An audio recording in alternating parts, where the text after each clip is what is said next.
If you told me that Robin dating Barney would have been the moment of clarity for me, where her pattern of self sabotage in her relationships would become crystal clear, I probably would have doubted you and laughed it off. But alas, How I Met Your Mother Season 5, Episode 3, titled Robin 101, had me reconsidering a lot of what I hadn't previously put together as it pertains to Robin's relationships and how and why she holds back.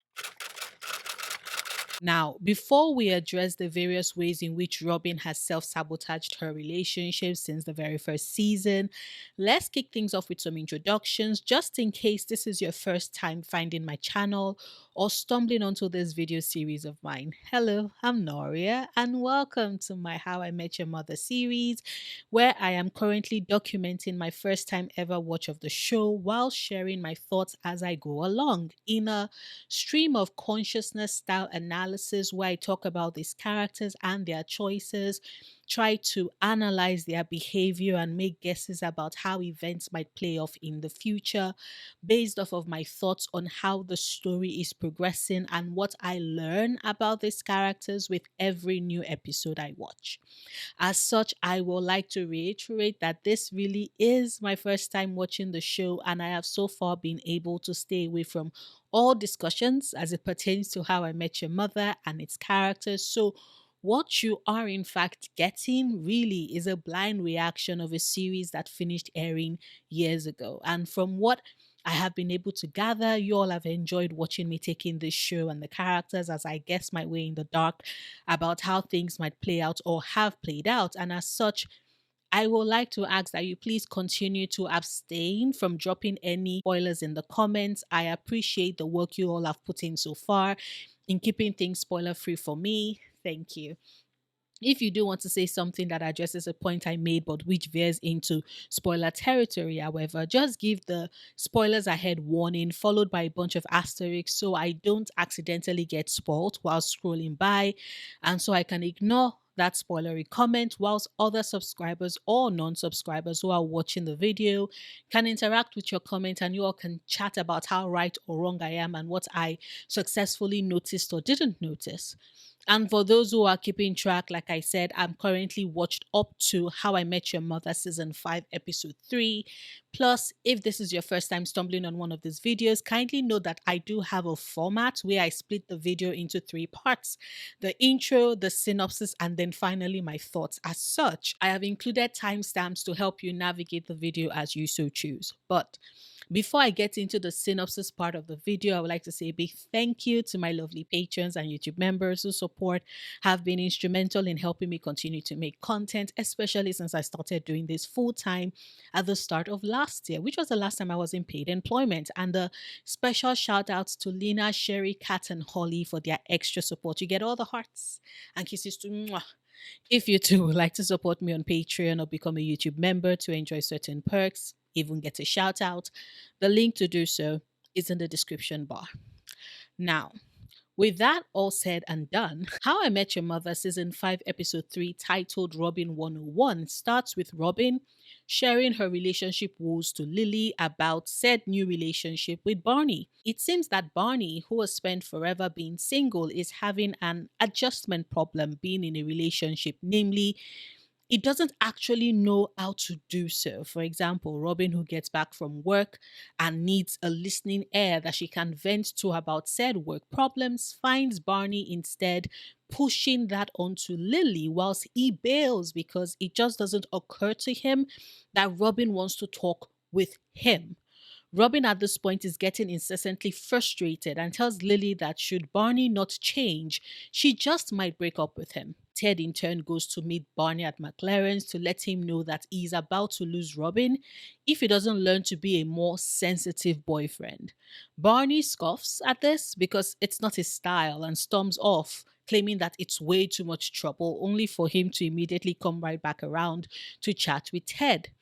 The result of this leads to Barney having a drastic behavioral change, which Robin immediately notices. He's more attentive, he's sending her flowers. He basically becomes the dream ideal man, and Robin is immediately suspicious. Her suspicions are then confirmed when she finds out that all this time that Barney has claimed that he's working late, he hasn't actually been in the office, and she's convinced that the reason is because Barney is cheating on her. To get proof, she breaks into his briefcase only to find a notebook filled with information about her.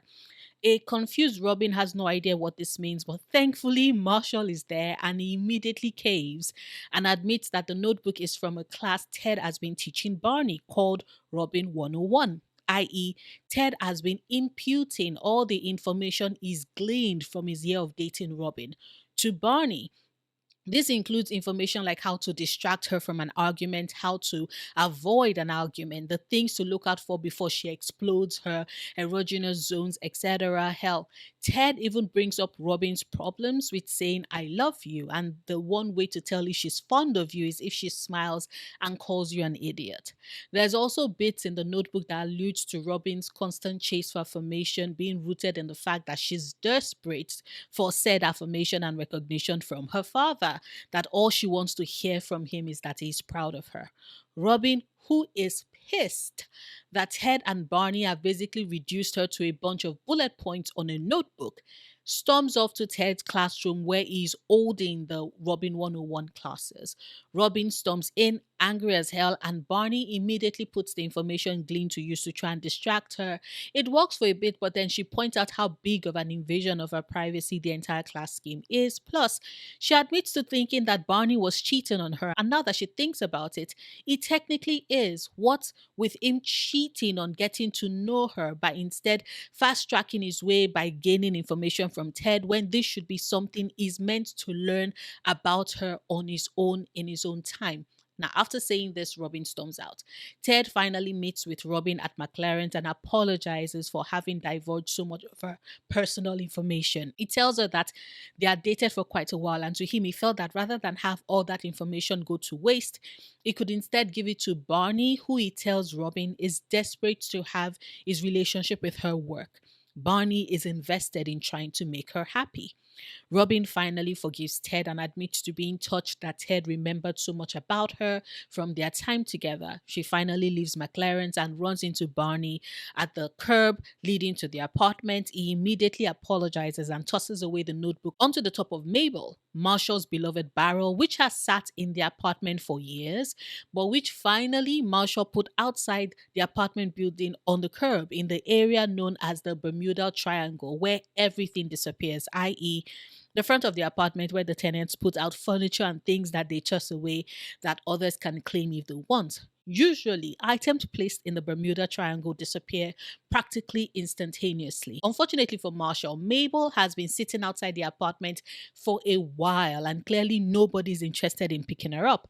And so it's on top of Mabel that Barney tosses the notebook as he admits to Robin that the only reason why he had done what he did is because he was afraid that she was going to dump him. Robin smiles and calls him an idiot as she leans in and kisses him. Afterwards, she points out that the notebook has way too many personal information about her and it would be disastrous for it to land in the hands of other people.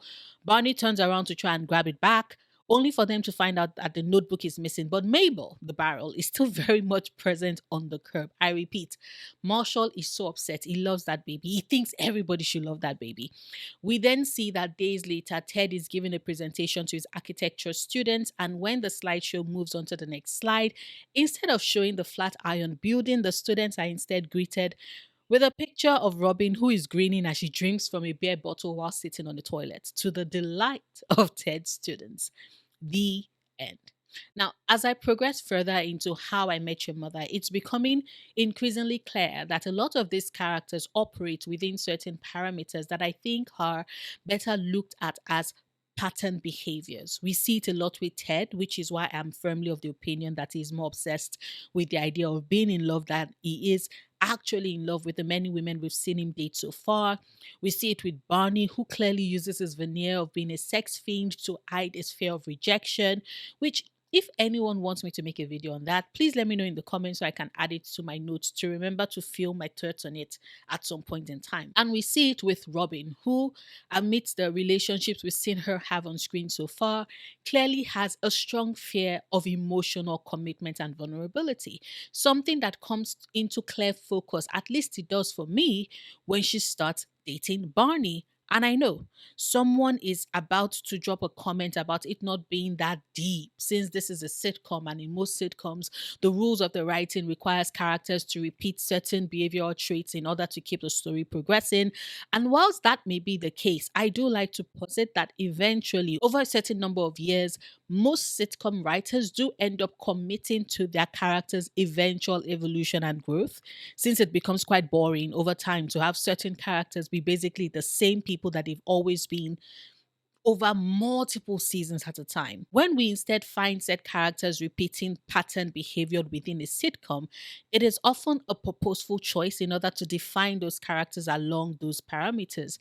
I'm only saying this because I've gotten some of those "it's just a sitcom, you're reading way too much into their characters" comments, and I like to emphasize that sometimes we are meant to read meaning into said characters and circumstances, and the same can be said to apply to Robin, who in this case, like I state in the title of this video, I do believe she's written to self-sabotage her romantic relationships. Now, does that mean that I am walking back on my previous statements that some of the writing aims to punish her for not choosing Ted? No.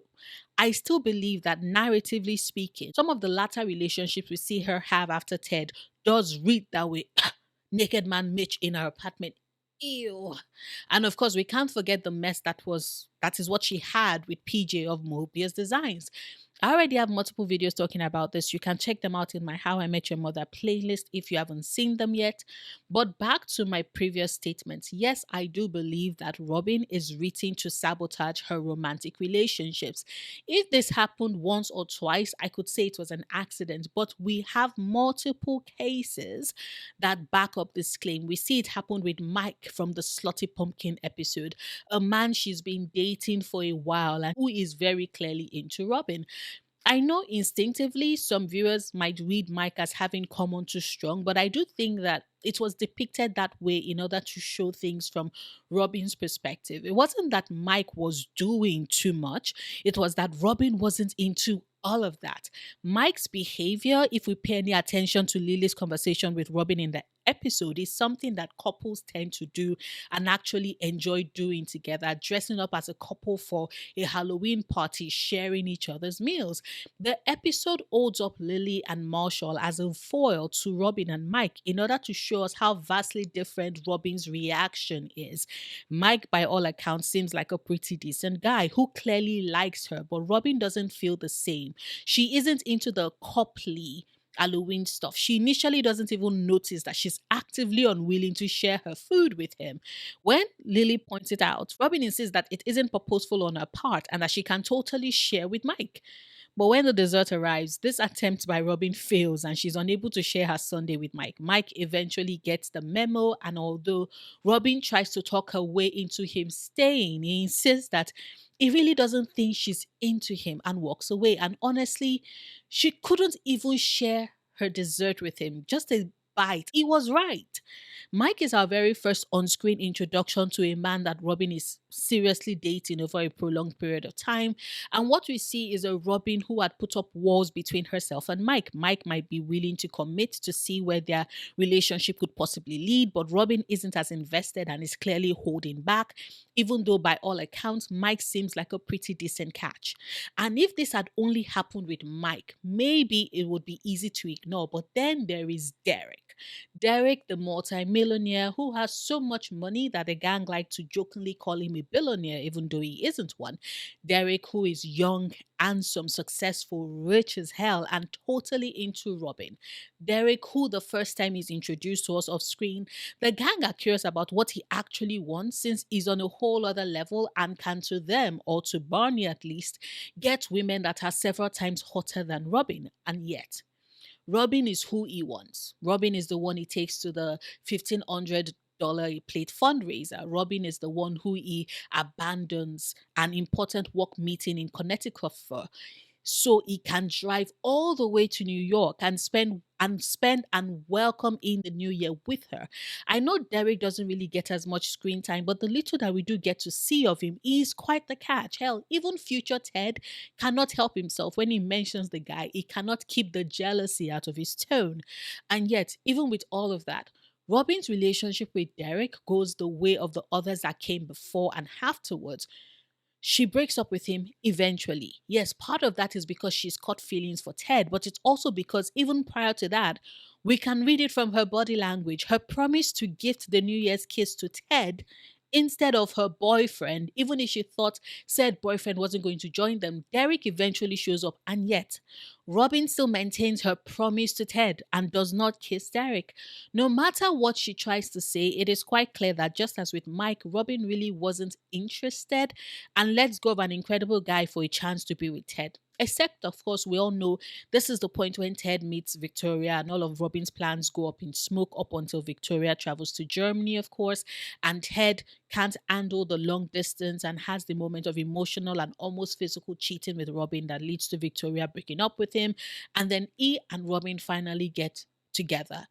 And that is where things get interesting for me in a way that further highlights just how Robin tends to self sabotage her relationship. Because to anyone else, Derek would be quite the price. And one would even assume that based off of his character and treatment of Robin, he and her most likely want the same thing, to focus on their career whilst being in a relationship.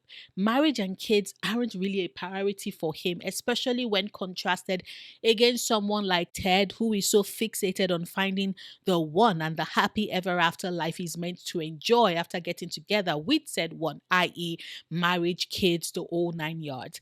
I know I say in a lot of the videos that Robin makes it pretty damn clear from the start of hers and Ted's relationship that she really isn't prioritizing marriage and kids for herself at the moment. Her career is paramount for her, and that Ted holds some responsibility in not actually paying attention to what Robin says she wants. And so he cannot really blame her for reaffirming that when they finally have that moment at the restaurant that was the venue of their first date and where they eventually broke up because of their unaligned views. Whilst I think that Ted owes some responsibility for not really listening to and considering what Robin actually wants, we can see at the same time that Robin herself doesn't really consider what Ted wants either. She gave up on what would have been the ideal relationship at that point in time for her with someone who was aligned with what she wanted and vice versa, and chose Ted instead. The man who wanted something completely different because of what she felt for Ted, which at the later point she eventually had to walk away from. Hell, I have said this since the very start of season 2 that Robin and Ted's relationship was doomed from the start because they wanted vastly different things. That in itself was also an act of self sabotage, whereby Robin willingly entered a relationship that had no future and for which she sacrificed her previous relationship for. And no, I am not going to count things with Gael as being part of Robin's self sabotage in her relationships, because I am firmly in the camp that if you're dating and you invite complete strangers into my home where they proceed to start drumming loudly at odd hours of the morning because you all are high and catching inspiration, that is grounds for me dumping your ass with a quickness. Even if you have the face and singing voice of Enrique Iglesias. God, he was really hot in those two scenes that we got to see him, or rather the two episodes that we got to see him in. But nah, his fine ass doesn't negate the bullshit he brought with him. I'm sorry. And of course, we cannot forget Bob from the Slaps Giving episode, who, yes, Robin did not date for long, but was also a pretty decent guy that she ended up cheating on with Ted, even though she and Ted had agreed that they want different things out of their relationships. Others might read Robin's time with Bob as just a blip. And yes, the slaps giving episode did reinforce my belief that Robin and Ted's relationship was never really one where they served as friends, at least compared to the rest of the McLaren Five. Theirs was more desired, and we had very few moments in the show up until that point where we could see Ted actually being a friend to Robin. It was mostly attraction. And it's the same attraction that saw her relationship with Bob go up in smoke. And before anyone says that, well, Bob was acting like a teenager in the body of a 41-year-old and didn't have a serious career, Robin did date him long enough for the two of them to be in a relationship. She introduced him as her boyfriend, and she gives all of that up again because she's still walking through her feelings for Ted. And then there is Barney, which, like I said at the start of the video, was the relationship for me that really cemented the thought of Robin self-sabotaging her relationship, especially as things play out in season 5, episode 3, titled Robin 101. We see clearly that Robin, who is upset that Barney seems to still be stuck in the mindset of being alone and not being in a relationship, is having trouble adjusting. Hence, he doesn't actually do the typical boyfriend stuff, i.e., listening to Robin when she comes to him, being present for her as a boyfriend, etc. She immediately tells Lily that she plans to break up with him. It is funny because on one hand, Barney isn't acting like he's in a relationship, but at the same time, Robin doesn't actually address this with him either. She doesn't state what's on her mind and what's bothering her, and instead immediately defaults to wanting to break up with him. That was already the first sign of Robin immediately making plans to end her relationship at the first sign of trouble. She's looking for a way to pull out, a way to avoid committing all the way as soon as possible. And then word gets to Barney, and next thing is acting like the perfect boyfriend. He listens, he sends her flowers, he's ticking all the boxes of what she likes, and Robin immediately responds with suspicion and a belief that the only reason why Barney could possibly be acting the way he is because he's cheating on her. I need that to sink in for a moment, that Robin's default response to her boyfriend treating her well isn't that he had a change of heart or that maybe he's finally figured out what he had done wrong. No, she believes that his actions are suspicious. Hence why when she gets confirmation that he hasn't been in the office, even though he's been claiming that he works late, she rushes to the thought that he must have been cheating on her. Because to her, that is a safer thought. That is a Barney she knows and can trust, something that she can handle better than the onslaught of emotions that would hit should it be a case of Barney really going out of his way to be there for her, to commit to her, to care for her to that extent. I think just as thoughts of marriage and commitment with Ted sent her running, and also her version to saying the words I love you, all of this can be linked to Robin's fear of commitment and vulnerability.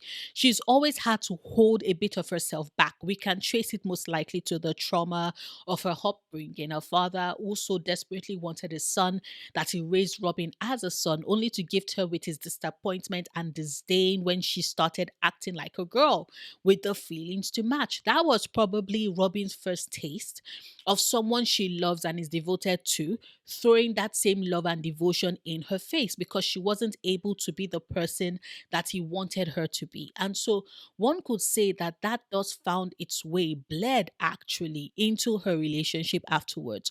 Robin learned to hold a bit of herself back to protect herself. And for her to be able to do that successfully, she needs to know what she's working with, to not have to deal with unexpected surprises, because surprises will put her on her left foot, would have her falling deeper than what she had planned for or expects, and thus creates the avenue for her to be hurt.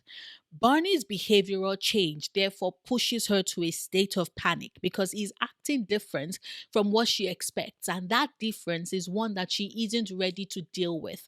I think when we look back at all her relationships, Robin always pulls back when it gets to the point where her partners change the rules of the game, of their engagement, when they seem to be reaching the point where they are asking for more or acting in a way that is different from what she had initially signed up for, whether it's Mike or Derek or Ted and now Barney. And honestly, I might be wrong, but I do wonder if that isn't what is going to lead to her and Barney breaking up eventually, most likely at the end of the season, because they both are currently at a point in their lives where I don't see them, at least as at season 5, being together for a long period of time. I'm waiting to see what will tip the scales and see and send Robin running, because she eventually will. That is her MO. Until she learns and grows beyond that, that is what I see happening with her. Maybe in later seasons, their relationship can be longer. But for now, I only see Robin acting as Robin always does. But maybe that is just me. Maybe I'm reading too much into things. But either way, these are all my thoughts. I would, as always, love to hear yours. Whether or not you agree with me, please share them in the comments. Like this video, however, if you've watched this far and haven't done so yet, but I enjoyed anything of what I had to say, share it so others can find my channel as well. Or you can check out my gaming or ASMR channels if they sound like something you might be interested in. I have them both linked in the description bar. I will see you on Monday with a new video. Until then, do remember, obsessing over the things you love, perfectly valid coping mechanism.